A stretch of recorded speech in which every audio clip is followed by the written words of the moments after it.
It's Two on the Aisle with me, Charles Gross, and Leslie Hoban Blake. Tonight, reviews of Edward Albee's A Delicate Balance, Soul Doctor, and Into the Woods, the play and the movie. Ladies and gentlemen, welcome to Two on the Aisle. Good evening, Charlie. Good evening, Leslie. You know, this will be a first. What? This is the first time we've ever reviewed a play and a movie based on the play, all in the same show. I think you're right. Yeah. I think you're right. We weren't going to start with that. No, we won't, and we're not going to. Okay. We're going to start with A Delicate Balance. Delicate Balance. But no, that has been renamed Edward Albee's A Delicate Balance. He pronounces it Albee, just so you know. He gets very pissed off when people say Albee. Oh, well, sorry about that, Ed. It's okay. Anyway, and this show has, listen to this, Len Close, John Lithgow, Lindsay Duncan, Martha Lipton. Ooh, boy, what a cast. Laurie Kennedy was a small role, but I loved her in Major Barbara 30 years Laurie ago. Kennedy. She's such a sweet woman. Anyway, and you know what? I still wasn't very impressed with this show. And Bob Balaban's in it, Yes. I don't know, really. I think this may have been the first time I saw this show. I may have seen it before, but I don't remember it. This time I remember everything, and I wasn't very impressed. This is supposed to be this great, wonderful classic, and look at this cast. Okay. And I was still so underwhelmed. First time I saw this play was when it first came out. And it came out 69, 71, somewhere, 73, something like that. A lot of things were still going on, and I was still a student, and I thought that this was Albee's UNESCO period. I thought this was his theater of the absurd period. Because the play was a strange piece of, there's a couple, they're very upper-class, waspy-type people, and they just sit around and they drink and they talk about nothing, and the sister is an alcoholic, and then suddenly at the end of the first act, their best friends appear, and they say, we're coming, we're staying with you, the terror.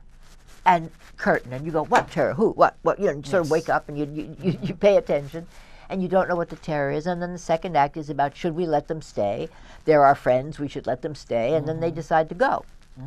And basically that was it. And Well, no, you left out one critical part. Which one was? They put them in their daughter's old bedroom, and their daughter, that's Plimpton's role, shows up after her umpteenth divorce, and she wants her bedroom back. Yes. And I must say that Plimpton, I got a chance to talk to her after the show. Plimpton is remarkable. Her range just continues to grow, considering the role that she played in Pal Joey on stage, considering that she does that crazy lady on that show about Raising Hope. Oh, well, if you really want to see versatility, catch her on Raising Hope, and then catch her on The Good Wife. I don't watch that. She plays a lawyer on The Good Wife. Oh, I didn't even realize that. You could not have two more different characters, and she handles them both. Such a wonderful, the kind of character. This is sort of upper middle class. I mean, upper class. Look, that's her background. She does it well, and I still didn't enjoy the play. But I was in the middle of saying something. What I was saying was, so the first time I saw it, I didn't get it, and I thought it was just he was doing theater of the absurd. And I went, okay, that's what that is. You either get it or you don't. The second time I saw it was a revival after 9/11. And suddenly I knew what the terror was. I had never known what a terror was. We live in America. We've never had a terror here. And now we have had a terror here.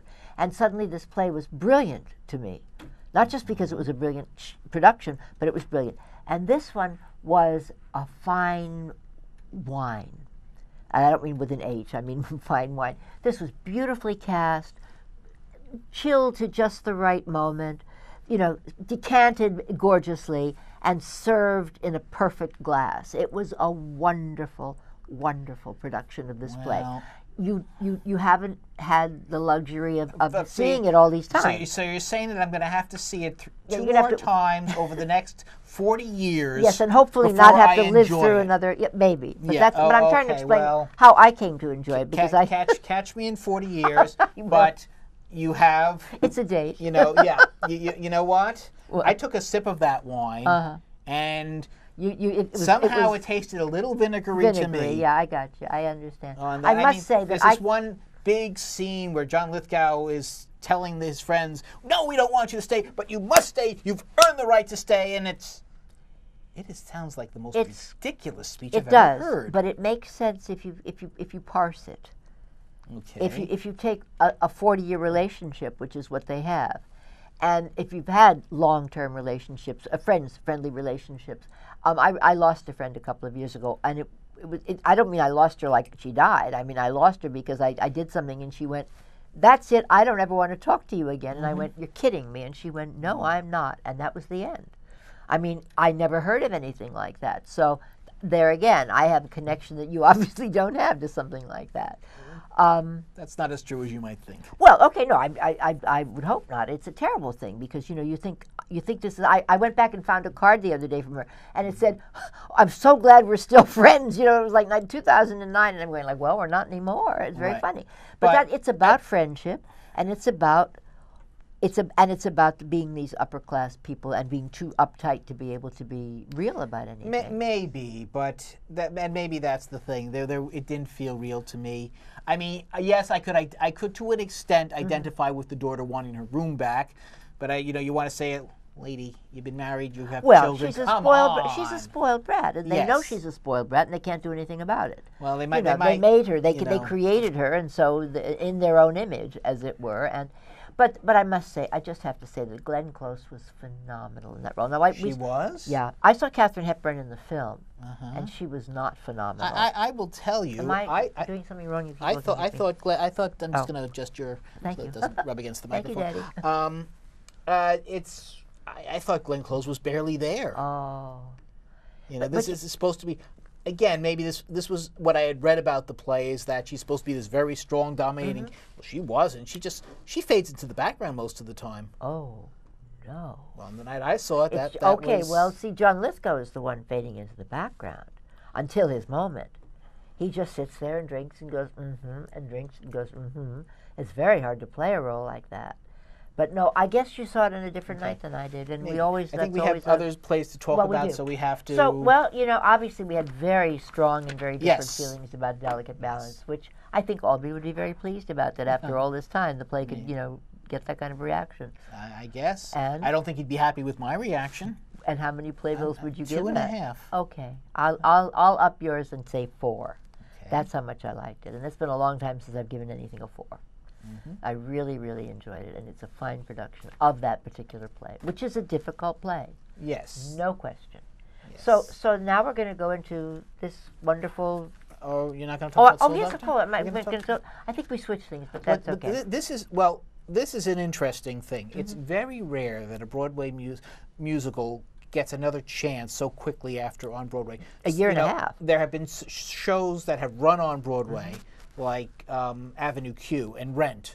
They started off Broadway, they ran on Broadway, then they went back off Broadway, but after a multi-year run. And Fela did the same thing, and that little play with a multiple cast did the same thing. This wonderful theater, the theater, the New Stages on 50th Street. Yes, that seems to be where they Broadway musicals go after they can't sustain a Broadway audience anymore. Exactly. And you know something, it's very important to have something like that because some shows don't belong on Broadway or they do deserve a second chance and you shouldn't have to wait 20 years to see it again. Well, in this case, Soul Doctor got its second chance very quickly. And doesn't make the best of it, Leslie. No. No, okay. And it's been rewritten. It was a 3-hour show that went down to 100 minutes.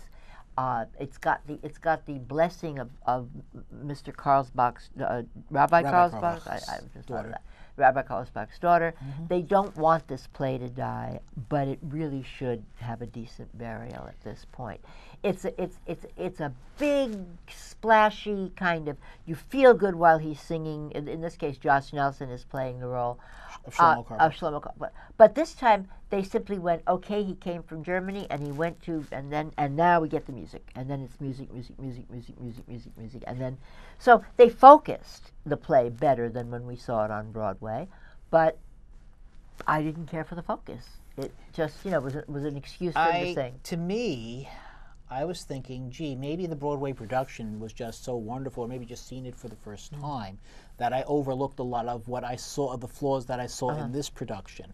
You know, this is the story of Shlomo Carlebach. Shlomo Carlebach was a rabbi came from Germany during the Holocaust as a boy, grew up in a traditional, very orthodox setting. Just like a jazz singer, up to a certain point. Discovered music and used music as a way to bring people to Judaism. He, what the play doesn't tell you is that he wound up with a synagogue, with a shul on the Upper West Side in Manhattan, and he attracted people there, and he kept singing basically till he died about 15 I also online found that there are ago. other things it doesn't tell you. I'm not going to go into them. There are things his daughter didn't want to go into, but there are things that were not as very pleasant. It shows how he basically deviated from his strict Orthodox upbringing. He always remained a religious Jew. Right.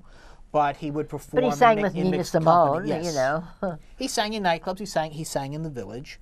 And he sang on stage with a woman, which is like something that you didn't do. Correct. So, correct. He was, and he would sing in a mixed audience, which a lot of Jewish performers do, but which in his circle wasn't done. Wasn't done. He was a very knowledgeable rabbi, very charismatic person, no question. I actually had the pleasure of playing in his band on 2 occasions. Oh. You probably told me that before, and I probably forgot it, so it's nice to hear it. But here, you know what the problem with this production is? It lacks soul. Oh, God, really? It does.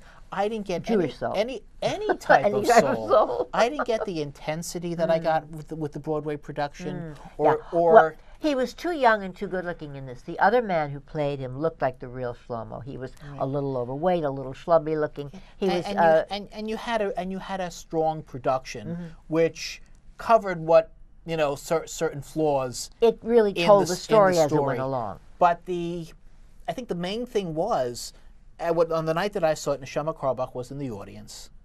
And after, at the end of the show, she came up and did a few encore songs. Oh, really? Wow. And there, I got more of what Shlomo Karbach was all about from her performance than I did in this entire production. I did like the original production. Yeah, I didn't mind it. I had a good time at the original one. Yeah. But this really doesn't capture what it set out to do. And it also had a squeeze feeling. They tried to do so much. Well, it was done at the Actors Temple, which is a wonderful place. I mean, I'm glad that it's there to do things. But the way they rebuilt it, they had too many people in too small a space, Either they should have cut it back or somehow designed it differently than from the way that it was. It didn't translate well. Someone said that they ought to say Kaddish for this show. I know. It's not original. I did not say it, but I heard it. And I thought... I think... at some day, I hope the show will be revisited. Because the show the show on Broadway had potential, I think. I think the show on Broadway deserved a much longer run than it had. I can't say the same for this. Do you think somewhere between the very short version and the very long version there's a good show? Or I think more to the longer version. That's what I'm saying. So maybe instead of 100 minutes, maybe 2 hours instead of 3, something like that. I think there's definitely something here, or there was something in the Broadway. Certainly an interesting story. My God. The second attempt was not an improvement. Unfortunately. And very quickly, it followed hard upon, as they say. So what are we giving it? I think 2.5 also. 2. Yeah. 2-ish, yeah. Yes. It's just not 2-ish. Okay. Speaking of a musical, there we are. Ride, well, Into the Woods, we just can't seem to get enough of it. No. I mean, in recent years, there was the incredible production in Central Park. Now we have this slimmed-down production, kind of reminiscent of when they downsized Sweeney Todd. Very John Doyle-ish with everybody playing instruments. Yes. And Everybody. Well, not only everybody playing instruments, but I think the director is in here. The artistic director of the company is here. So it's a small company, and it's being sponsored by the Roundabout. And they're all very young and very eager, and they all play all the instruments, but they all do come in and the director and everybody. And I've never seen a better cow. And we'll get into that. It's so funny, yes. But there is also, and this opening right in tandem with the movie. So you have the most elaborate production of Into the Woods we've ever seen, and the most bare bones version of Into the Woods. And I had a very good time with both of them. Because both of them work for different reasons. Yes. And this is a very problematic play. Very much so. Of Sondheim's plays. The first time I saw it, I did not care for it. I saw it on Broadway. I saw it with Bernadette Peters, who was the big draw. And then I went back and saw it with Vanessa Williams. Who was also... For some reason, they invited us back. I don't remember exactly why. Vanessa Williams did the revival, didn't she? Is that what happened? I see. Well, that's how that happened. The problem that I've always had with Into the Woods, and that The movie solved it, I thought. No, the movie did not to me. Okay. Is that the first act basically tells a lot of familiar fairy tales, Cinderella, Red Riding Hood, Jack and the Beanstalk, but they add the characters of the baker and his wife who are trying to break a curse cast by the witch next door. Right. You know, everybody has one. Yes. Bernadette Peters in the original, and Meryl Streep in the movie, and Jennifer Mudge, who is fabulous. I don't know who I've never seen her before, but she comes off and she's ugly, and then she's not, and she's gorgeous, and she handles both sides of it beautifully. I was very impressed. Well, this whole company are people we don't know. They're not in. They're just a small company, and they've managed to do this wonderful thing. And you know, the first act ends with happily ever after. Then in the second act, the giant's wife comes down looking for revenge, and you know, it to an extent it's consequence of our actions.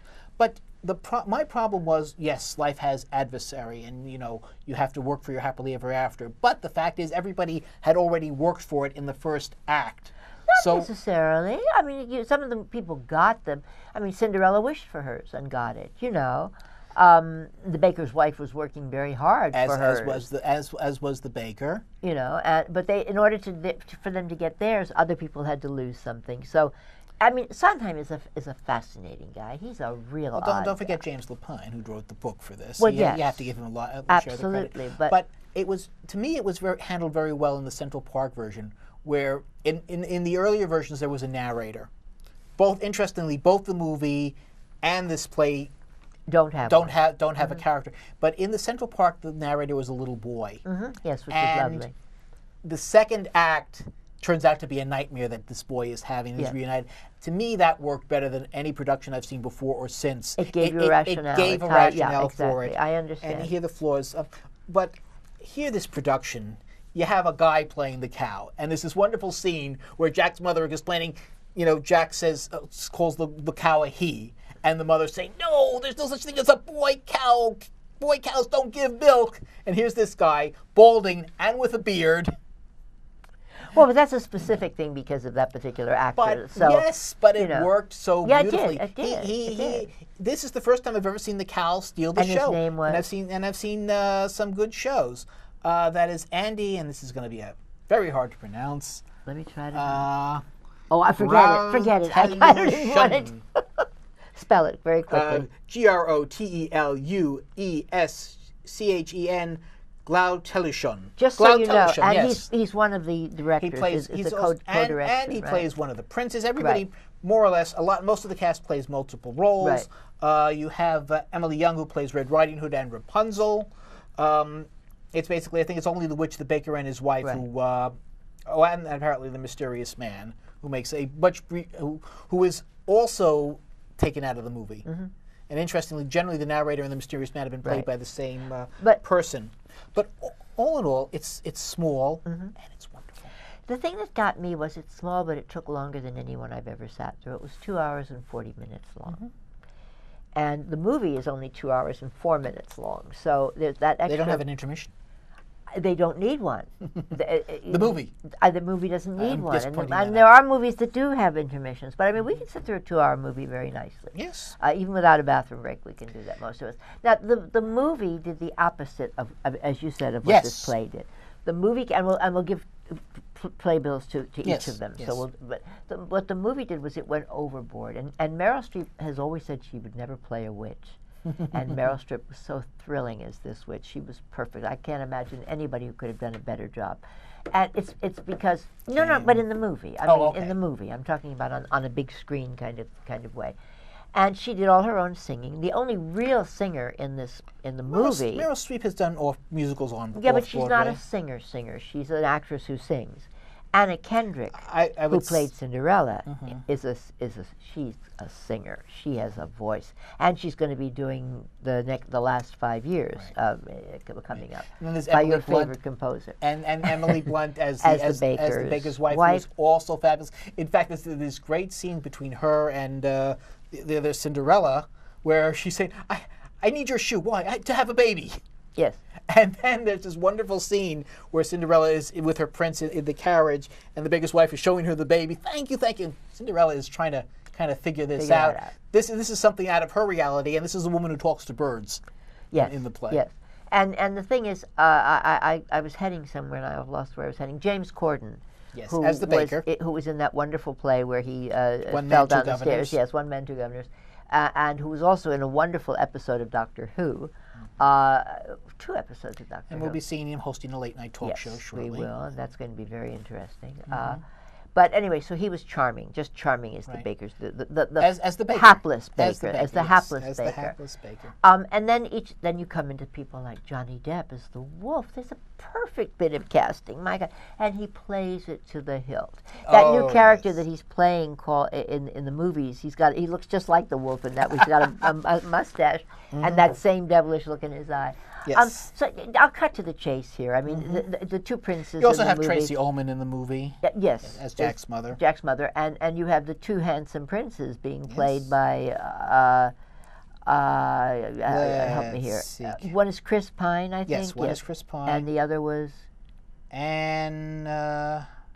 They're interchangeable, so it kind of doesn't matter. But Billy Magnuson. The guy who played Spike in Masha, Spike, and whatever by Chris. Yes. Okay. So anyway, so I thought that when I walked out of that movie, I thought, they got it right, thank God. And you realize why. The director is Rob Marshall. Well, he also directed Chicago. He did. And even though that movie won an Oscar, I was disappointed with it because they kept cutting it. He basically had lead actresses who couldn't dance, so he had to make the camera dance. A brilliant job.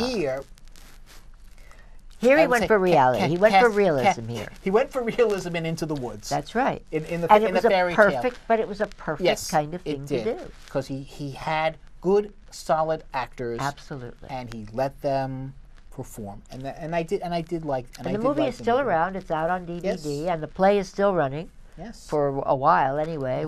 Again, the flaw is, to my mind, in the second act, which, and you know, when my girls were little, I showed them the original version. It was taped. The Bernadette Peters was videoed, and I showed them the first half. I wouldn't show them the second half. How old were they? They were very little. Because I told people not to take their children. They were saying, "So this is a good movie to take my kids." So I said, "No, don't take your kids to this movie." Not small children. Absolutely, older children, maybe 12 to 15. I wouldn't go any younger than that. I might, but. Unless you give them a good explanation of what it's about. But when my kids were young, I did not show them the second half. It's very interesting. We are going through such a time. They had Gallivant on Channel 7, which is a 6-part musical thing. And then you have all of these shows based on fairy tales, or the Grimm series, which is based on those the monsters. Well, and also Once Upon a Time. Once Upon a Time, right. And basically they're all doing what Into the Woods first did 30 years ago. And so they're catching up. Yes. They're catching up with Sondheim. But isn't it amazing that the audience is there for this? I'm not sure who I love it. I'm not sure who the audience is. It's doing better than almost anything else that I haven't watched Grimm, but I love Once Upon a Time. Grimm is very different. Once Upon a Time is Grimm is different. Grimm is a dark detective kind of story in which each time you get a monster, you know, and you figure out who the monster is in terms of old fairy tales and whatnot. But Grimm basically takes these characters, puts them into a new world. Not Grimm, you mean Sondheim. I'm sorry, Once Upon a Time. And very often they will really play fast and loose with the legends. Absolutely. Like they had one where Peter Pan is evil and Captain Hook in this is becoming a good guy. Right. But my point is only that there's something in the zeitgeist. Yes. Right now that's allowing us. When I was a child, I was a lonely little girl, and I read every single fairy tale book in the library. And I'm not exaggerating, because they came in colors, and there was the violet book and the green book and the chartreuse book, every color, and then more colors. So that child in the Central Park version could have been you. Oh, absolutely. Without question. I read them all. And I'm saying, suddenly, here I am an adult, and now all my little fairy tales have come back to me. I think that's quite lovely. I'm very happy about that. How do you rate? I would give them an equal rating. For the different things that they did. I would give each of them a 4.5 for being totally different from one another. I would give the movie a 4.5 for being a wonderful, wonderful, magical, realistic kind of way to go. And I would give the other one for being the teeny tiny version of it and making it work and having a wonderful cow. I would give them each 4. Okay. Honestly, I think I like the theater version a bit better than I like the movie. And to me, the production that really got the material, got the resolve the second act program was the central part. Who played the witch in that? I've forgotten. It was Donna Murphy. Oh my God! How could I forget Donna Murphy? I adore Donna Murphy. Who, interestingly, talking about play and movie, in this play, the witch is Rapunzel's stepmother, and Donna Murphy played that role in Tangled. Tangled. So I got to interview her for that. I had the best time. She's such a lovely woman. All right, and that is our show for the evening. When you go to the theater, look for Leslie and me, us too, on the aisle. Rap has actually been a part of the legitimate theater for many years. We just never knew it. Now you take My Fair Lady, for example. That musical was originally intended to be a rap musical. You may not know this, but Rex Harrison was the foremost and top-rated rap artist in England. This is true. It's right up there with the story about the anchorman who got shot down in Iraq. So when they produced My Fair Lady, they were going to have him rap his songs. There was one problem. In America, really rap had not taken on the popularity that it had in England, so the producers felt they had to compromise, and Rex Harrison talked through his songs. But tonight, I would like to give you an idea of how the creators of My Fair Lady originally envisioned the songs. Here we go.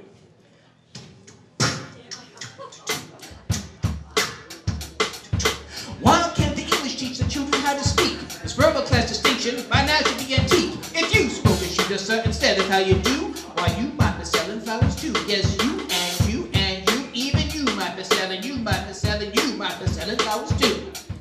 An Englishman's way of speaking absolutely classifies him. The moment he talks, he makes some other Englishmen despise him. One common language I'm afraid we'll never get. Now why can't the English? Why can't the English learn to set a good example to people whose English is painful to your ears? The Scotch and Irish speaking goes to tears. And there even are places where English absolutely completely disappears. In America, they haven't used it for years. Now why can't the English teach their children how to speak? No witches, no Norwegian, the priests that taught them Greek. In France, every religion knows this language from A to Z. The French don't care what they do, actually, as long as they pronounce it properly. Now, Arabians learn Arabian with the speed of some Latin, and the Hebrews learn it backwards, and that's absolutely frightening. But use proper English, you're regarded as a freak.